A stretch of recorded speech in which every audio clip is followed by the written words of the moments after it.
And welcome everybody. Thank you so much for taking the time to join us this evening for our very first Wonder Woman Wednesday.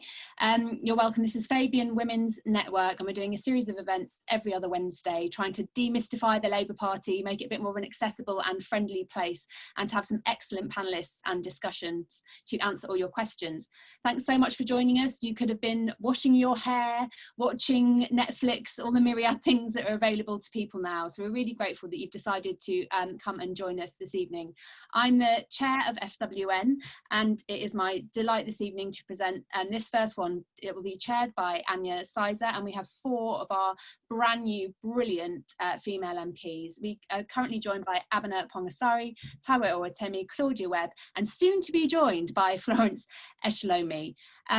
We're looking forward to the next few events. On the 17th of June, we have one on demystifying the National Executive Committee. What do they do? Who are they? Why are they important? On the 1st of July, we're in conversation with Angela Rayner. What does the party chair and deputy leader do? And what advice have you got for us? And on the 15th of July, we'll be looking at diversity in local and regional government, because while we're delighted that the Labour Party's made huge strides in Parliament, there's still quite a way to go when you start to look at councils and leadership positions and devolved government.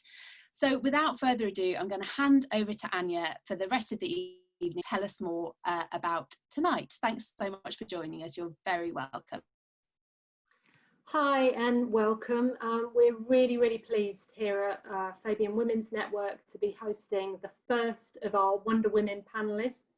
And it feels like a really important week to be doing something like this with so much negativity and so much difficulty out there at the moment. To be doing something so positive about these amazing women feels a really good thing to be doing. So we're really excited about tonight. There's so much that we want to hear from them.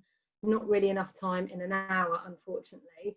I think we're still waiting for Flo, but I will introduce the other 3 Wonder Women on the panel.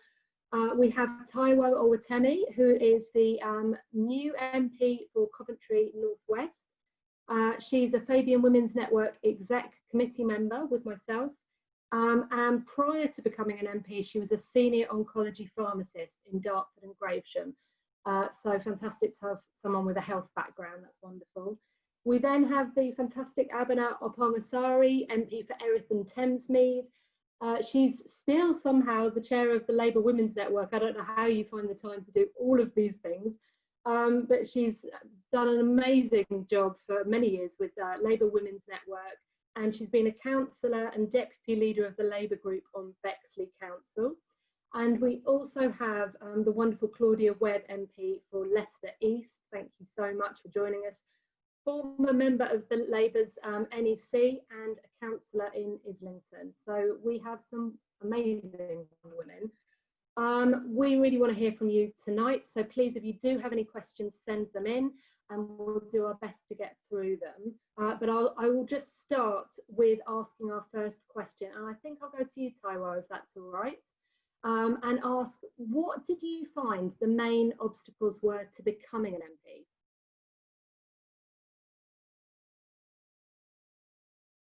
So if you can you unmute yourself, or do we need someone to? Sorry about that.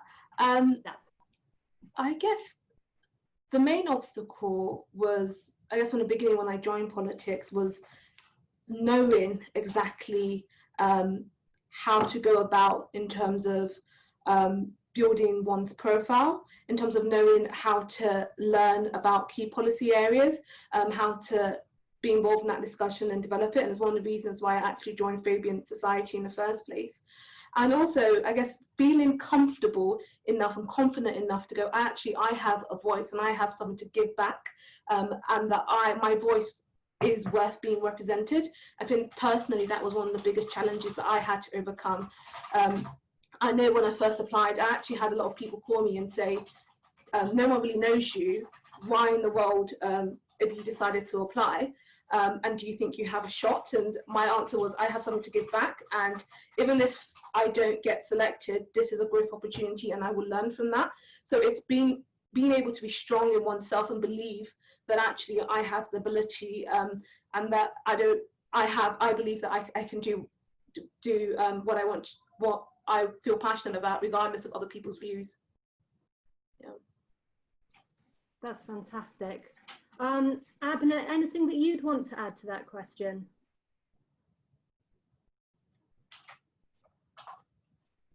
Did you unmute just on the bottom? Hi, so the question was, what do I think were the main obstacles to becoming an MP? Yeah. I'd say the timescales, because we didn't really have much time to prepare. So it wasn't like a normal selection, so I wasn't really prepared for it. So I had to turn around a leaflet really quickly and call little people with little resources. And I guess that was a bit massive obstacle, because I just thought, over my membership, there's about 700 members. And I know with other CLPs like Flo's one, there's about 2,000, so I can't really complain. But it was still quite a lot of time, plus I was working full time. But I think what really helped me was people that rallied round and supported me, that came out to help me with the campaign in terms of like calling, and it just naturally kind of fell into place. So I think that you can overcome those obstacles, and you just kind of need to believe in yourself more, because I think that I probably didn't, because I was running against a machine, so I thought that the barriers were so high, and I just thought the chances would be really, really difficult and slim. Particularly, like Taiwo said, people around me were like, well, you know, it's sewn up for a particular candidate, so don't know why you're bothering, you're wasting your time. I had quite a number of people say that to me. And I guess me and Taiwo proved them wrong. So yeah. You totally proved them wrong. Was that a surprise with the sort of the level of involvement that you were having to put in right at the beginning, and just all the barriers that you were up against, or were you expecting that? Well, so we've never had a selection like this. So I've observed selections across the country before, but not one where essentially you've got to do it within 7-10 days. So I felt the goalposts kept changing on a regular basis. So it wasn't something that I was prepared for, because we hadn't come across a situation like this before. But yeah. And also, I think the challenges. Yeah, sorry. So the challenges was like standing in my home seat as well. I think it's quite difficult presenting and delivering to people that you know. Whereas I think if I was to go somewhere else, I wouldn't feel that much of a feel a bit like uncomfortable, not uncomfortable, but a bit more kind of like it's really difficult to do it to your peers, particularly when they see you in a particular light and they can't really see you in that position, because you've never really indicated that to them. So yeah, the other panelists are nodding at this point. What would I'm gonna because I don't think we've got Flo on the call yet, have we? I think we haven't got her. So I'll put this one to Claudia, please. What would you say the specific challenges of being a Black woman MP are? What are some of the issues that have come up from that? And that's to Claudia. I thought you were going to wait until Flo comes in to answer that question for herself. But I don't want to. She's not in, I don't think, is she? Okay. But let me just say this. You know, I think that obviously as Black women, we face dual challenges of both being Black and female. And historically, you have the glass ceiling. Historically, you have issues of racism. And of course, both of those combined keep you from moving forward in terms of making the kinds of representation that you can make as in terms of becoming a member of parliament in the first place. So somebody like myself, who's I've run 2 independent race equality councils. I've been the first Black female advisor to the first directly elected mayor of London. I've been 10 years as a councillor, and I've been 6 years or 4 years as the cabinet member for environment and transport. Now that is quite a long history of things, just that alone, notwithstanding, you know, several years in local government delivering the joint investigation of child sexual abuse training. It's quite a history, and being a member of the party for decades, of course, and of course I was a member of the National Executive Committee. But even still with all of that, there were barriers, and those barriers sometimes seemed insurmountable.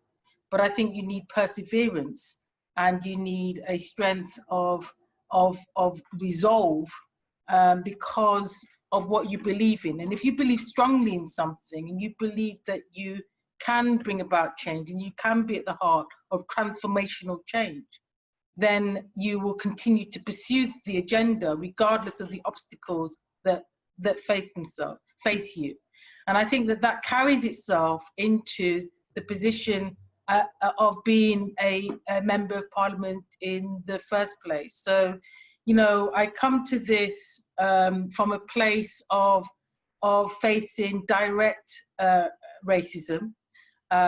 So even when I became a councillor, for example, I stood because the British National Party was standing a candidate in the area where I lived, and I wasn't prepared to have that. And I decided that I was going to put myself forward and stand up, and I faced racism on the doorsteps as well.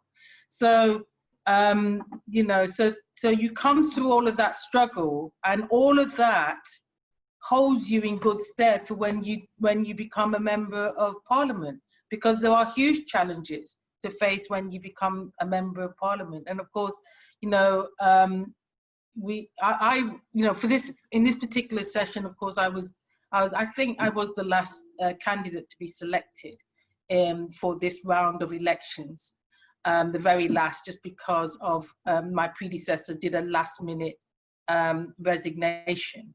And so we had 4 days to turn around an election, and it was incredible. But being a member of parliament itself, and obviously during this time of being a member of parliament, you are facing the same challenges that every member of parliament faces right now with the crisis of the coronavirus pandemic.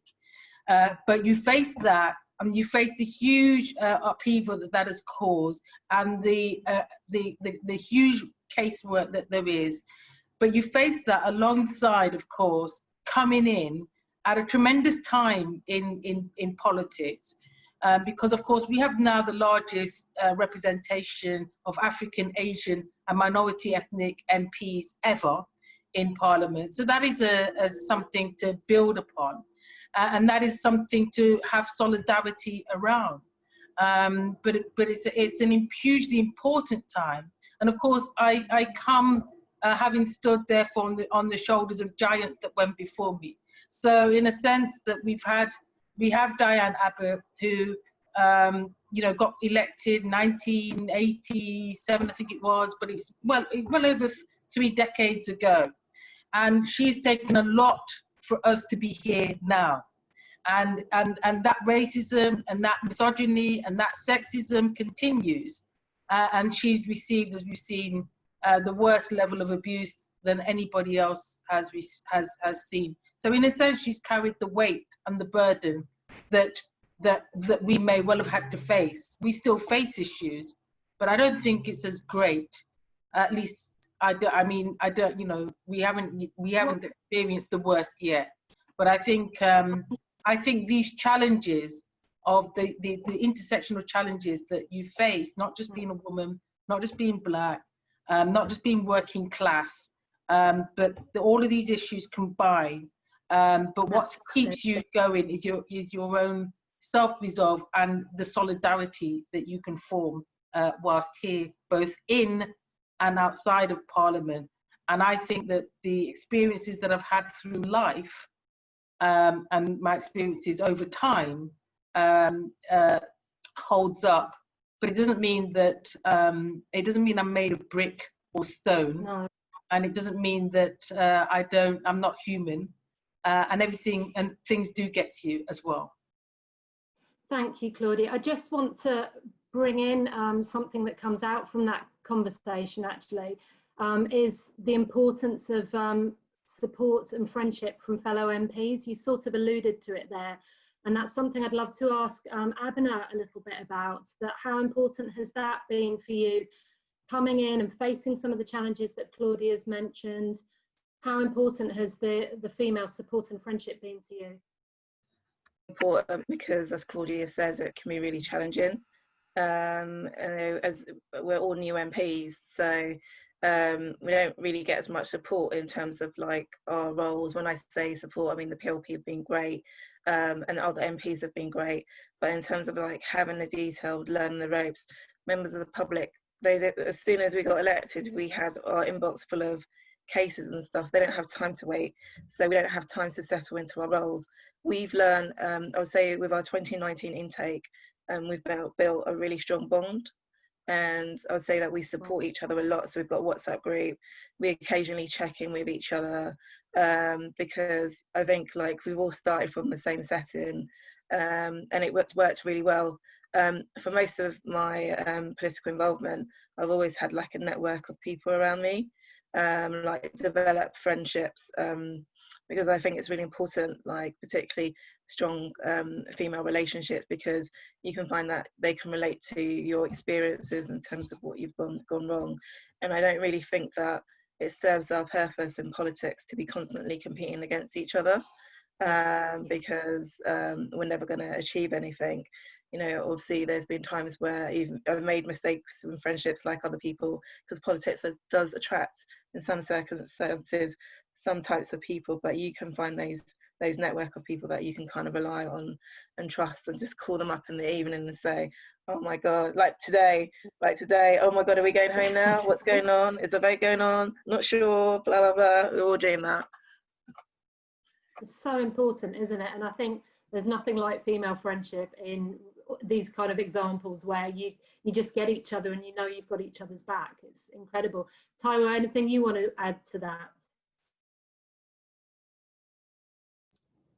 Yeah, I was just agreeing with Abena that it's really important to know that you can have a group of people that you can just call on and ask even the most silliest questions that I guess you're too conscious of asking in a big group, but you can ask just the small wider team to ask, you know, do you know why this is happening, or what is the procedure for this? I know that in the beginning, I thought when I entered into Parliament that we were going to be given a handbook, and that was going to say, this is how to set up an office, and this is how to do this. And I kept looking for that handbook, and I realised that even the MP guidebook, which is about 300 pages, wasn't that helpful, and no one had the time to actually sit down and read it because things were so busy. So having the support of your peers, of people telling you, okay, this is how to do this, this is how to even get your post from the post office, this is how to get your office set up. Those advice are really valuable in terms of being able to run an effective office. But also in terms of having that support when you do get a lot of thrashing from the media and you do feel that pressure, is having people to keep you grounded, to give you that support mentally, and who also understand. I think a lot of our friends and family are very supportive, but sometimes not everybody understands the role. And it's lovely to have a bunch of sisters where you can call up and just go, I need your help, or I don't know how to do this, can you help me? And just how easy it is to maneuver through the network. So even over simple stuff like I need a website done, or I've got a project to run, do you know somebody who you can recommend? And it's great when actually you can speak to a sister and they can just give you those details without you having to search through the long list of people that the party gives you. So yeah, I completely agree with what Abena said. Yeah, it's amazing, isn't it? I think there's such an assumption that new MPs sort of are given this training course and find their way, and actually that's what I hear time and again, is that you're just wandering and you need those people to guide you through and hold your hand. So I think the WhatsApp group sounds spot on, actually. Sounds really perfect. So final question before we open up to questions, and just to remind people that we have got the Q&A function below and you can ask some questions. We've got some questions come in already, but final of our set questions anyway. And I'm going to give this to all of you, so fairly brief. For any woman who wanted to become an MP, I bet you've heard this many times, what would your advice be? What would you say to them? Claudia, let me start with you. What would you say to someone coming up to you and saying, I'm desperate to become an MP? Well, look, I mean, as a feminist, it's actually a privilege to be the first woman member of parliament for my home city of Leicester. Women, of course, I think face challenges in public life. The 2019 general election returned, as I indicated, the highest proportion of female MPs, actually. But we are still challenged. We still only represent 34% of the House, whereas, you know, the Labour Party, that's brought down because of the Conservatives. The Labour Party actually has 104 female MPs, so over 50% of Labour MPs. And as African, Asian, minority ethnic MPs, today we represent 20% of members of Parliament, 10% in terms of the House altogether. I say we can't be complacent. We must ensure that women feel empowered, able to engage in the political system. My first advice to anyone seeking to become a member of Parliament is to be true to themselves. For being a figure in public life, it's not easy, and sadly, this is especially the case for African, Asian, and Caribbean and minority ethnic women. And as I've already indicated, you only have to look at what happened in the case of Diane Abbott. She's a true giant of the feminist and anti-racist movement, and of course we're all indebted to her. But that doesn't mean that racism and sexism don't exist. They do. And of course, as I've indicated, the misogyny and the racism and the hate that Diane received means that we must continue to fight against the structures which discriminate against women in politics. It's also unfortunately the case that a career as an MP is not for the faint-hearted. I know that all those women I'm sharing a platform with today will have experienced vile abuse at some point in their careers. And I also believe that to become a Labour MP, it is crucial. Therefore, you have a strong commitment to social justice and be wanting to create transformational change. And this, for example, COVID-19 has shone a brutal light on the racial and class inequalities that exist. And therefore, we've got to be able to stand up to all of that. You know, we've shouldered a shocking 86% of the burden of Tory cuts. We can't forget that. The gendered racial inequalities in the UK and across the world, we know that there has been an unacceptable breakdown of the social contract. So to become an MP, I would have therefore advised that you've got to have a strong set of beliefs regarding the changes you want to see in the world and that you stick to them. As a socialist, one of my political heroes is actually Tony Benn, because he famously differentiated between the weather vanes and the signposters. Signposters stick to what they believe, regardless of challenge or criticism. Weather vane people change with the weather, and they don't really stick to what their principles are about. So I think it's important that when you're facing 3 urgent crises, 10 years of austerity has both contributed and damaged our ability to combat the virus, the climate change, social infrastructure. It is important that we have radical solutions that are able to address those gendered and racial inequalities. That requires us to be strong therefore we need to be leaders with strength and courage. And therefore our role is not just to mediate an unjust system. Our role must be to be able to transform it. And that's what we're here to do. And you therefore do not come into this seeking a career. You come into this because you absolutely want to transform society for the better. And so, you know, I come to this on that basis, with that level of depth and experience to boot, that helps me understand how I need to respond when in Parliament, because it's about justice, it's about social change, and it's about transformation. Claudia, thank you so much. That's brilliant, because I think it's a very realistic view that you're giving, and it's not saying, yeah, everyone go for it, but it's not, you know, I think it's a big mantle that you're bearing. So thank you so much. What about the other two? Taiwo, let's start with you. What would you say to someone, so a woman saying, yep, this is it, I really want to get into politics, I want to become an MP? What would be your advice? From my own personal experience, my advice would be, don't take no for an answer. The barriers are going to be there. You have to be determined, you have to be focused, and you have to know, like Claudia said, you have to know why you want to be an MP and what you want to achieve, and that motivation should keep you going. I think it's important that you form a network. You form a network not only for them to support you during the difficult times that you definitely will experience and the challenges, but also to provide you with the skills that you might need. I know a lot during my campaign, I was calling my friends, asking them, you know, do you know somebody who can develop a poster for me? And it's that network that will push you through and give you the tools that you need to have a successful campaign. And they will give you feedback needed for you to establish yourself and for you to continuously grow. I would also say, like I said, establish your brand, know exactly who you are, know exactly what you want, what story you want to be put, what story you want to put out there, and what you want to achieve, and what principles you want people to associate you with, because that's going to be important. Because sometimes people will try to define you in politics, and you have to be strong enough to say, this is who I am, and this is what I stand for. But most importantly, don't be afraid to stand for a position just because you think you're not qualified or you're not ready yet.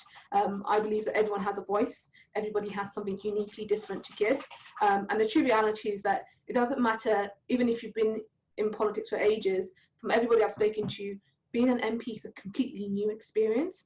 So there's no such thing as I'm not qualified enough to do it, or I don't know how to do this. You will learn, and eventually you will establish yourself. So just take the plunge, and if you believe that you have something to give and you have that dedication, then go for it.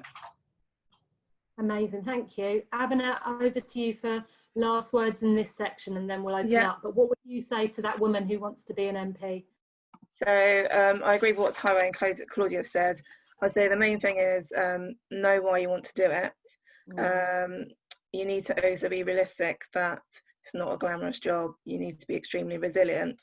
And I'd say make sure you go in training, like the Joe Cox training programme, and other things that LWN do, because I think people that have been on those courses, it's opened up their eyes a lot more in terms of what the expectations is running to be an MP.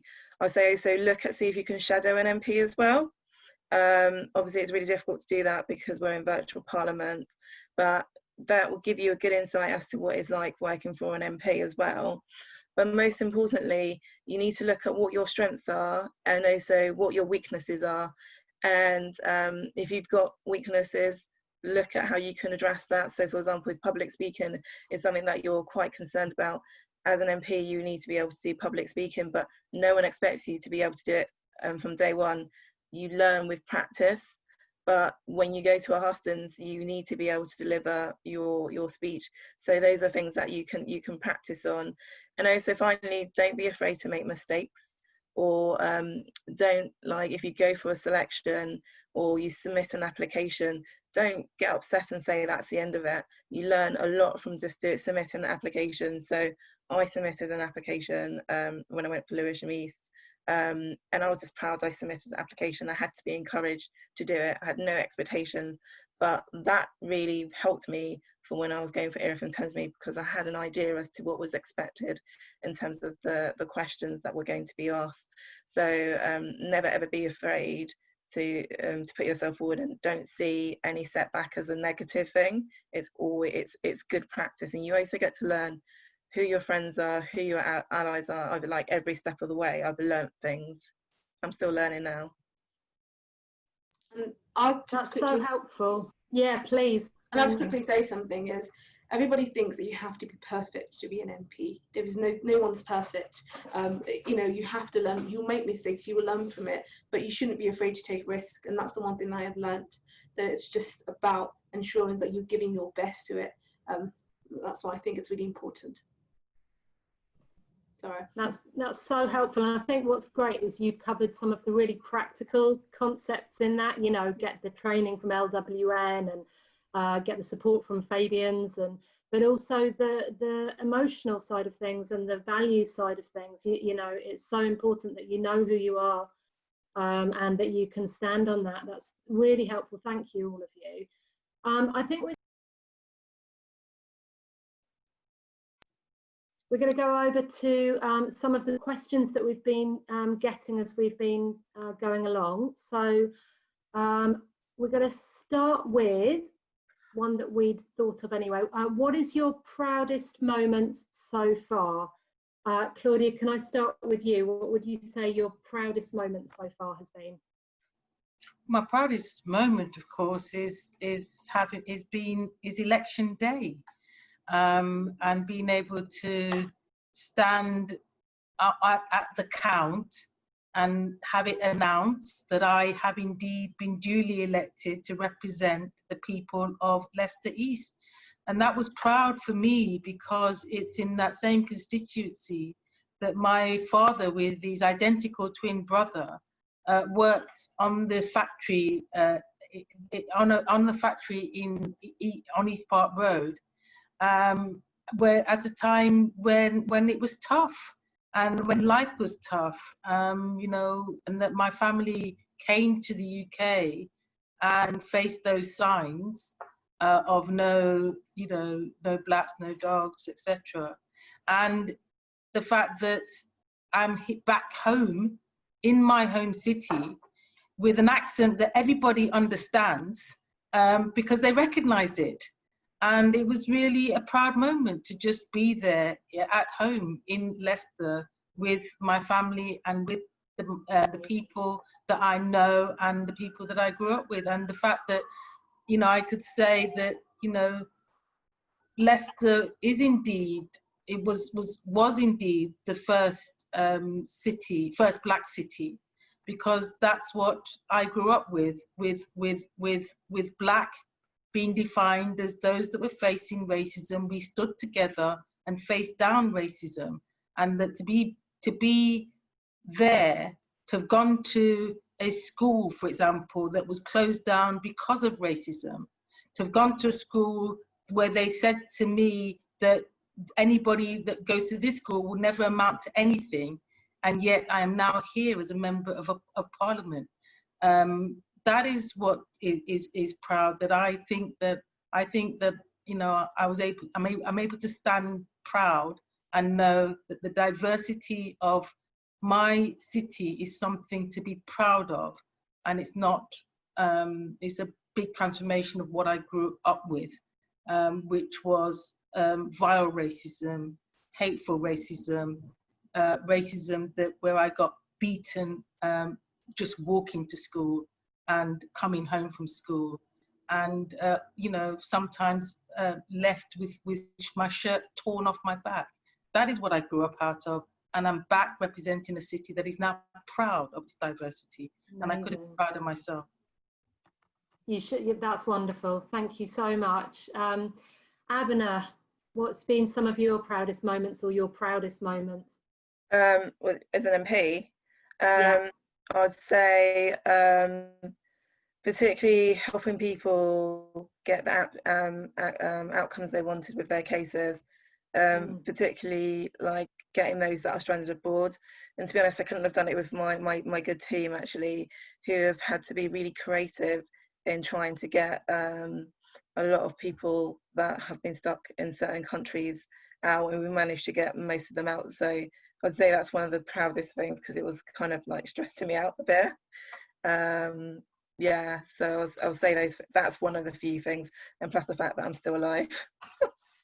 Because it's been like, yeah, it has been a roller coaster of a journey.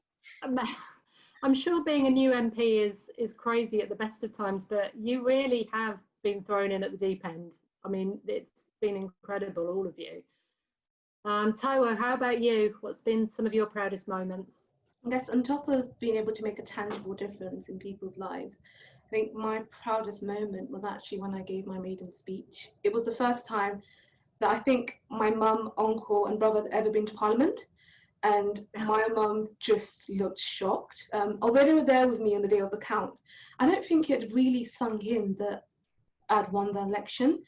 And that day I could see how proud they were. I could see that they never thought it was possible.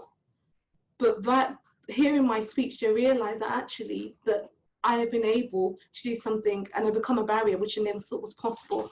And I guess that evening my granddad called me, and he was in tears, and he said to me, when I came here in the 60s, I never thought we had opportunity to make a tangible difference. I didn't think that our voice would ever get to a point of it being heard, and to think that a member of my family is actually involved in being able to make a difference in one side in society is just, it's something that he never thought was possible. And that was my most proudest moment, as I realized that although my family were very supportive, I don't even think they thought that it was possible. And just every single day when I get up and do my job, I'm just grateful to have that opportunity, to be honest. Yeah. That's fantastic. Thank you so much. It's lovely to hear about the internal workings of the office, you know, and the wins that you get there. They often are those really amazing bits for MPs, aren't they, that Abena, you mentioned, but then the big picture stuff as well that Claudia and Taiwo, you mentioned, that can just be so huge. It's fantastic. We've got some questions that have come in. One that I really want to know the answer to, so I'm going to be very sneaky and push this in straight away. How on earth do you manage to balance the home parliament workload? Please tell me, because I struggle and I'm not an MP. So let's start with Taiwo, because you're laughing a lot, so I want to hear how you manage that. Are you managing that? I'm going to be honest that I'm still trying to figure it out. I work Saturdays and I work Sundays, but I'm learning, and you know, even with Fabian, I'm learning to just write down the key things I want to achieve each day and just check that I've achieved it, but also having that conversation with my friends and family to say, okay, this is when I'm free. Are you free to have I don't know, to meet up with them in a Zoom conversation, or to watch TV, or just to do something. I always explain to them that yes, my job does take my life, and I might not be as free as I used to be, but my family and my friends are still important, and therefore I would appreciate it if they join me in having a more structured way of engaging with me. And I always make sure, like in the morning, that I'll speak to like my mum, my boyfriend, everyone that I need to speak to. I make sure that I wake up early in the morning and I have that update, and before I go to sleep at night I also catch up, so to make them feel as if I'm still a part of their life. They still know what's going on, they're still engaged, but even though they won't be able to see me as much as they used to before. So I'm trying my best, but I'm learning to put them even in small moments, and I've learned just stuff like a daily catch up, even if it's just 5 minutes as a WhatsApp message. This is how I am, lunch has happened, I've had back-to-back meetings, hope everybody's well, I'll get back to you. And that's what I'm learning, that they don't need a large amount of my time, but they want to feel like they're still a part of my life and they still know what's going on. And therefore I'm ensuring and making sure that I still have that conversation. And I have to be honest, during lockdown I realized that I spent so much time in meetings, so I started writing down a list of everybody in my group that I had to contact and I haven't spoken to in a while. And then I just started circling through to go, okay, I've spoken to this uncle today, spoken to this friend today, and that just helps me to keep account on who I'm speaking to. So that's what I've been doing. It's not the most easiest thing, but I'm learning as I go along, to be honest.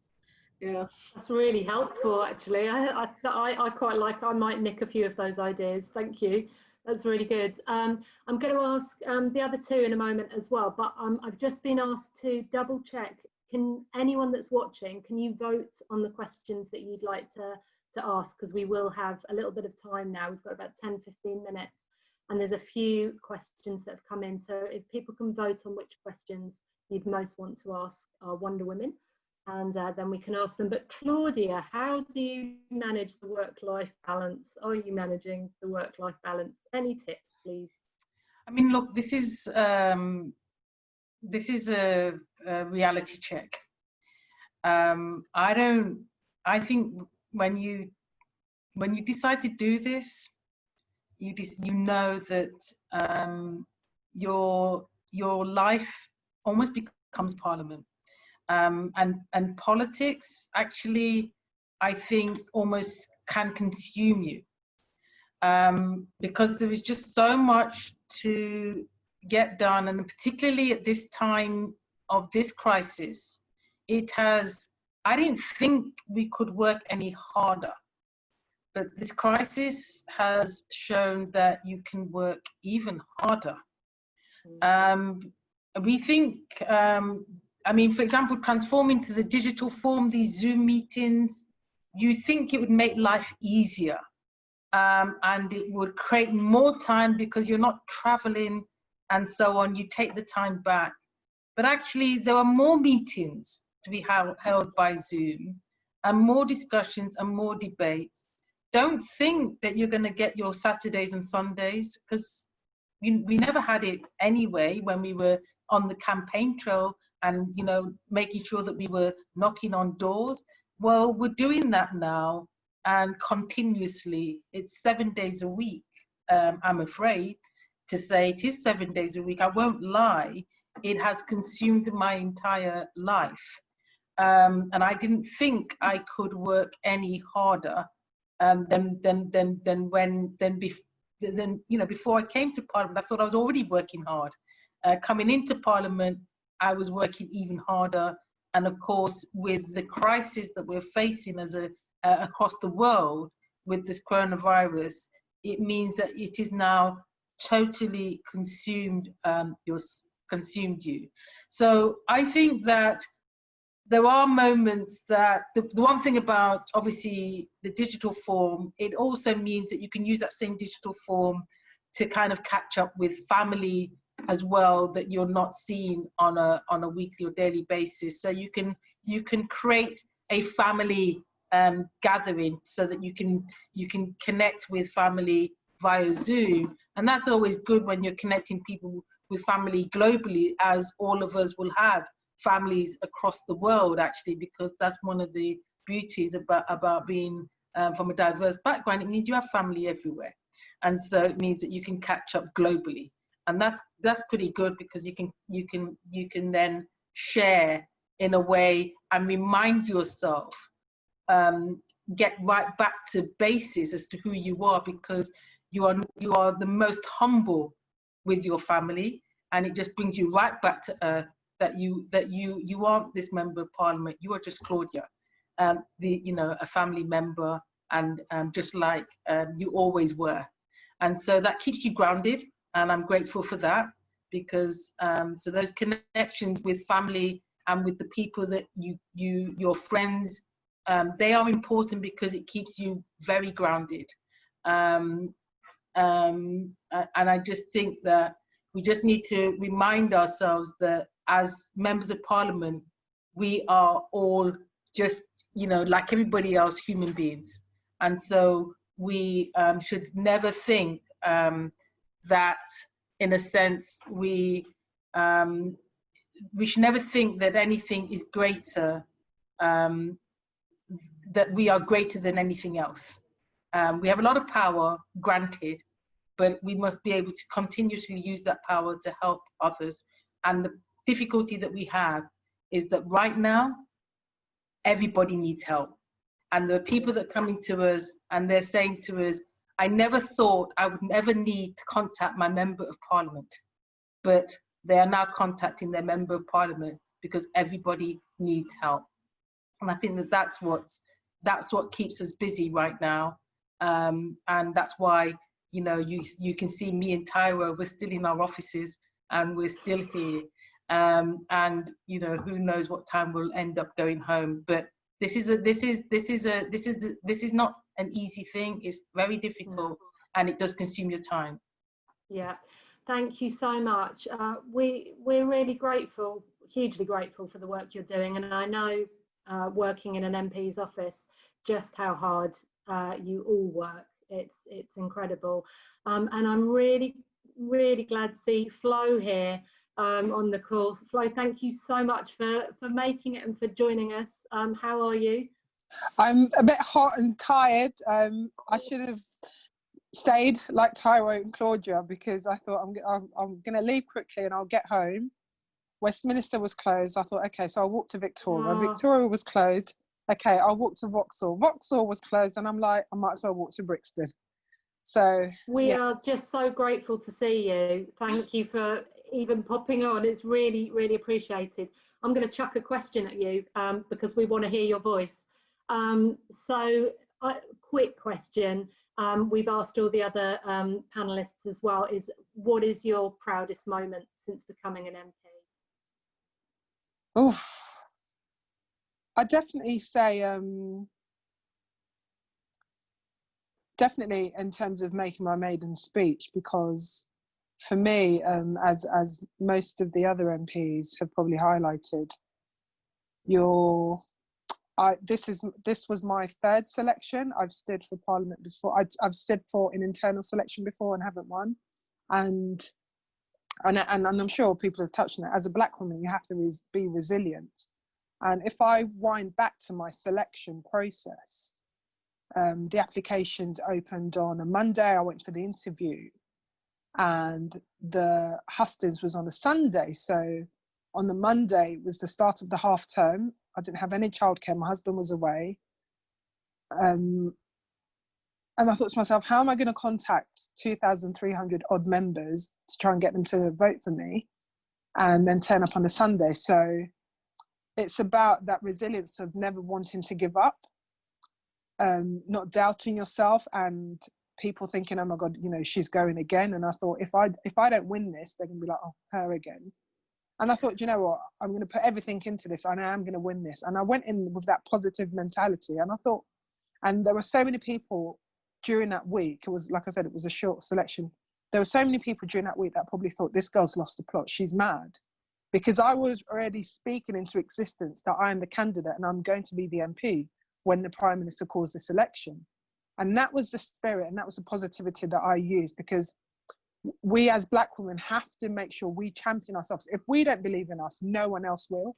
You have to believe in yourself. And when you've been rejected, when people have told you no, when you've gone for interviews, because you're essentially going for an interview with so many people say, choose me as your candidate, and they've told you no, for you to then pick yourself and go back and do that, and especially in your home seat where it's people that you know and people who actually don't want the best for you, you've got to be quite resilient to do that. So for me to actually then win that selection, knowing that I walked into the room on my hustings day and there were over 520 people in that room, and you know, we are talking about us as Black women. Out of those 520, there were probably maximum 12 BME members, including myself. Knowing that I had to win that room, you know, I'm so proud of myself, and we have to say that sometimes. And to then take up my seat and give my maiden speech was, you know, just the absolute honour for me. That's wonderful, thank you. The obstacles that all of you have overcome is incredible, and I did want to sort of touch on that a little bit within the context of what's going on at the moment in the States, obviously, and over here. And we've had a couple of questions come in about that. So I'll just throw this one out to you, Taiwo, and then to Abena as well. It is a well-known fact, this is from Salma, it's a well-known fact that BAME women MPs receive far more online abuse than their white counterparts. How can we effectively challenge this? Huge question, I know, but Taiwo, I'd be really interested to hear some thoughts on that.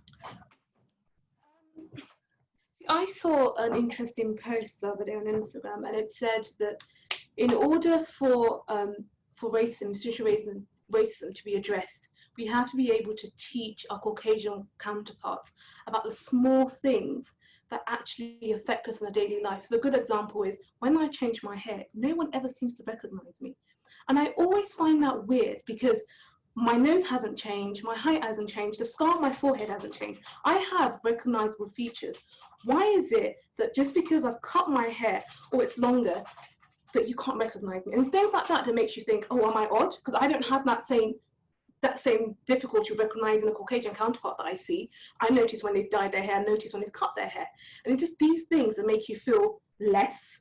And small things like being comfortable when your child is sent to school with a packed lunch, being comfortable enough to eat the food that you normally eat at home at school. It's these small things that make one feel as if they're integrated into society.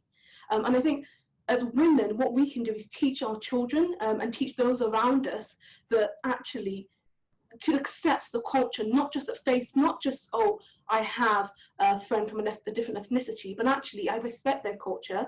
I'm able to accept it. And if you see somebody bullying somebody in the playground because of the different, due to them doing something because of their culture, speak up for the person, you know, be that voice that is needed.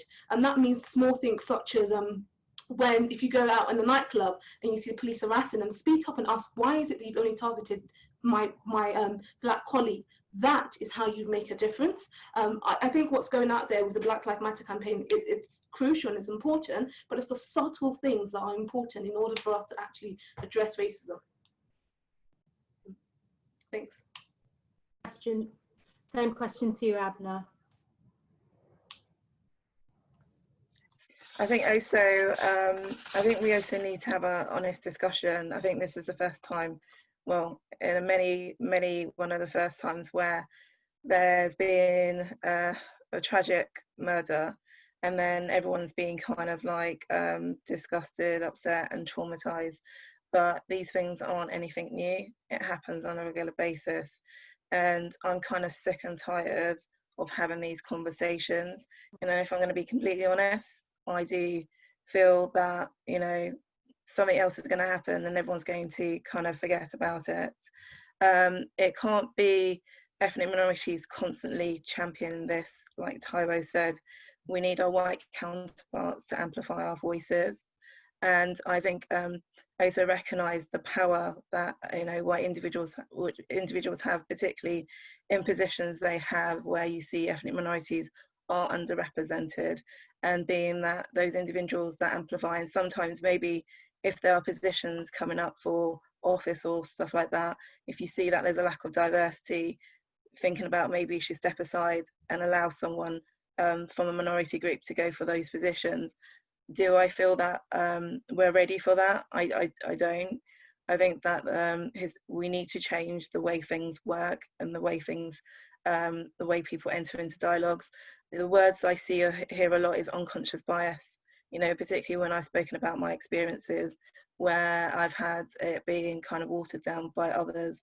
And it's about recognizing it. And the way I use my argument a lot is the way people are so comfortable talking about gender equality, women's rights, just replace those words with ethnic minority rights. And then you will basically get the same argument, it's the same thing essentially, except it's to a higher standard, but also recognizing different ethnic minority groups face different barriers. So particularly if you're from a black background, you're more likely to be stopped and searched. And like a lot of us, I'm sure I get regularly trolls on Twitter. And for me, that's the norm. I knew coming into this field that this was gonna happen. So, you know, it kind of toughens you up because, you know, you just kind of suspect it. And, you know, I'm not saying that people should come and call it out and stuff like that, but it's about recognizing that these are the barriers that we face on a daily basis, but we still come into work and we still smile. And also just basically, you know, just checking out and seeing, actually, is there anything else we can do as individuals to kind of help stop this from like continuing on a regular basis? Because it's not acceptable, it's not normal, but for a lot of us, this is our normal life. So yeah. Leading on from that, Flo, I'll just ask you this question. We've got a question from Stella. It says, name one change that would make sure underrepresented groups are seen, heard and involved in political decision making. So I guess looking at the practical outworkings of what we've been saying, what's one change that you would like to see to make sure that underrepresented groups are seen? Within the political process? Yeah. I think it's now time that we do look at all BAME shortlist. We've been talking about it for a while as a party, and I think the same fights and coercions and discussions and motions that Harriet and the other women went through to get all women shortlist is what we now, as the next generation, we have to take that mantle. We have to look at how we do ensure that we get more BME people selected and elected. Someone said to me that, you know, a man is never going to stand up for you in terms of his seat. They will stay there forever. equally, I don't think it's a case of you're going to have, what I've seen is that, you know, a white ally is not going to stand up and say, actually, I want a black person to replace, a BME person to replace me. So I think we do, as a party, need to look at that discussion. Yes, there are issues around legality, but I think, you know, it's something that we do need to look at. And for people who say, I know you have to be selected on your merit, blah, blah, blah, the same way, again, we have to look at how we make sure that it's not about saying that people aren't being selected on their merit, because we know there are excellent BME candidates, but they do not have an opportunity to even get selected before, you know, let them even be a candidate before they then put themselves forward to the electorate. They can't even get past being selected by us as Labour members. We need to discuss that as a party and say, why is that? So I think that's the key thing that we as a party should have an open and honest discussion about. Absolutely. And I think in terms of the Labour Women's Network and the amazing work they did, amongst other people, but on all women shortlists, I think the time has come for looking at BAME shortlists as well. We totally agree. That's really helpful. Claudia, anything you'd want to add, like one specific thing that you think would make a real difference, a real change? Well, there's never ever going to be one specific thing, but let me just say this. I want to just be absolutely clear about this, and I think everybody needs to understand this. Black faces in high places by itself does not bring about change. So the issue isn't just about having black faces. The thing is, you want change, and you want to know that you're going to have transformation and you're going to make a difference. And that's, in a sense, why it's important to have, you know, the kind of representation that we have in Parliament, where 20% of Labour MPs are now Black, African, Asian, minority ethnic Labour MPs, because the change comes with socialism. Yep, and we're delivering a socialist agenda. And if you don't have that voice there, then you don't get the change, you don't get the different ways of doing politics. We are lawmakers. We bring up, you know, we affect change. We can create policies, we can make change happen. If we think globally, we can also get together with other lawmakers across the world, progressive lawmakers.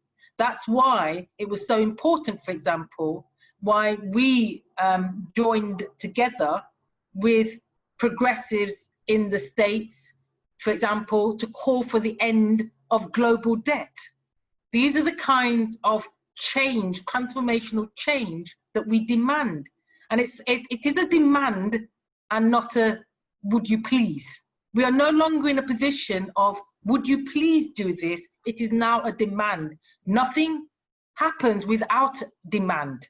And therefore, if you're going to have change in terms of representation, you better make sure that the people that you're seeking to bring in to make that change can actually demand.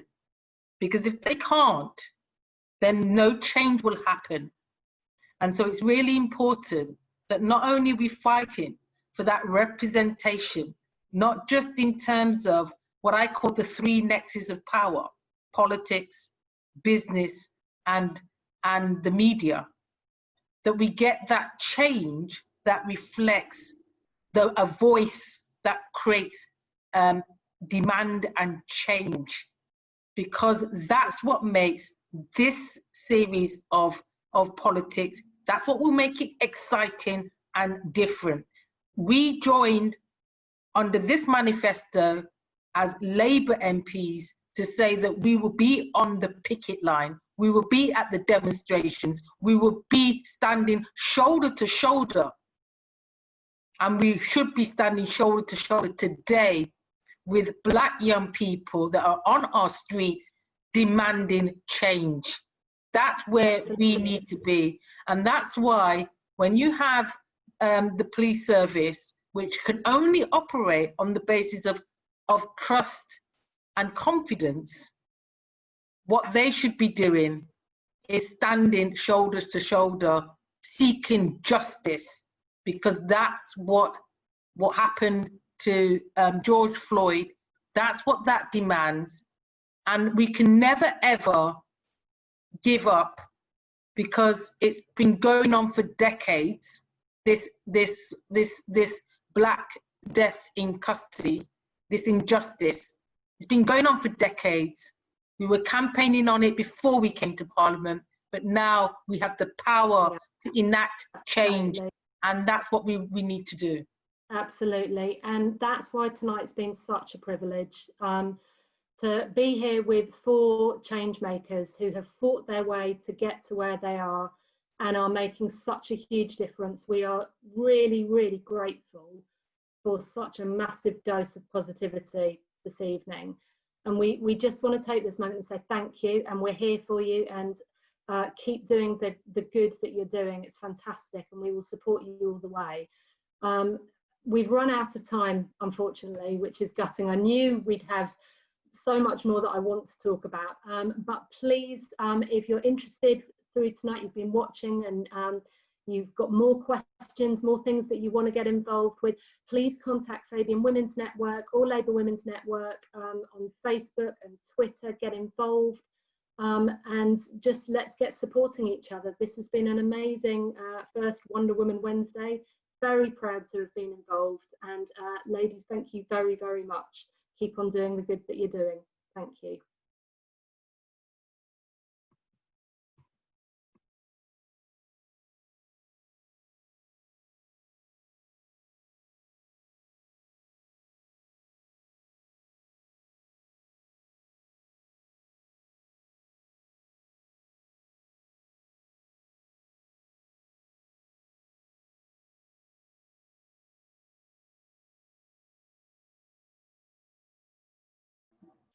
Is that it?